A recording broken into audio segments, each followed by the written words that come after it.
आप सबका भगवती चैनल में स्वागत है। आज हम आप लोग को अति दिव्य अपराध क्षमापण स्तोत्रम हिंदी में सुना रही हूँ। माँ, मैं न मंत्र जानता हूँ न यंत्र। अहो, मुझे स्तुति का भी ज्ञान नहीं है, न आवाहन का पता है, न ध्यान का, स्तोत्र और कथा की भी जानकारी नहीं है। न मैं तुम्हारी मुद्राएं जानता हूँ और न मुझे व्याकुल होकर विलाप करना ही आता है, परंतु एक बात जानता हूँ, केवल तुम्हारा अनुसरण, तुम्हारे पीछे चलना, जो कि सब कलेशों को, समस्त दुख विपत्तियों को हर लेने वाला है, सबका उद्धार करने वाली कल्याणमयी माता। मैं पूजा की विधि नहीं जानता, मेरे पास धन का भी अभाव है, मैं स्वभाव से भी आलसी हूँ और मुझसे ठीक ठाक पूजा का संपादन भी नहीं हो सकता। इन सब कारणों से तुम्हारी चरणों की सेवा में जो त्रुटि हो गई है उसे क्षमा करना, क्योंकि कुपुत्र का होना संभव है किंतु कहीं भी कुमाता नहीं होती है। माँ, इस पृथ्वी पर तुम्हारे सीधे साधे पुत्र तो बहुत से हैं, किंतु उन सब में मैं ही अत्यंत चपल तुम्हारा बालक हूँ। मेरे जैसा चंचल कोई बिरला ही होगा।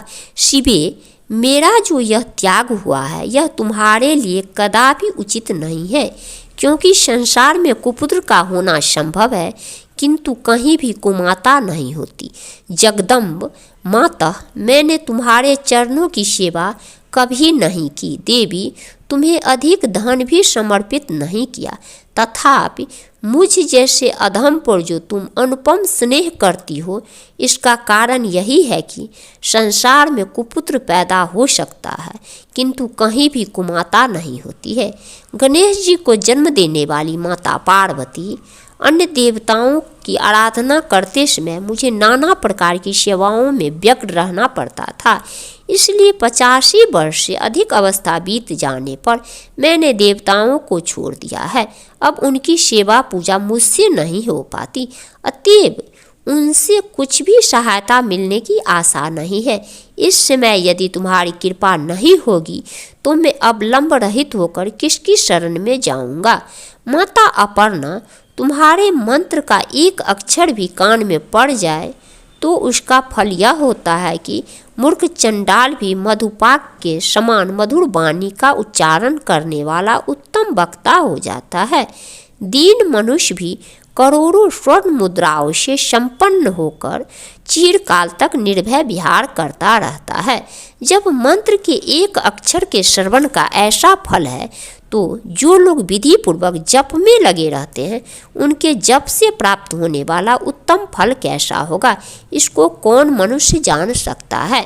भवानी, जो अपने अंगों में चिता की राख भभूत लपेटे रहते हैं, जिनका विषी भोजन है, जो दिगंबरधारी नग्न रहने वाले हैं, मस्तक पर जटा और कंठ में नागराज बासुकी को हार के रूप में धारण करते हैं तथा जिनके हाथ में कपाल भिक्षा पात्र शोभा पाता है, ऐसे भूतनाथ पशुपति भी जो एकमात्र जगदीश का पद भी धारण करते हैं, इसका क्या कारण है?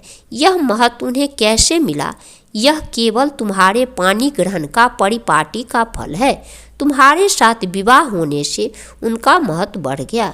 मुख में चंद्रमा की शोभा धारण करने वाली माँ, मुझे मोक्ष की इच्छा नहीं है, संसार के वैभव की भी अभिलाषा नहीं है, न विज्ञान की अपेक्षा है, न सुख की आकांक्षा।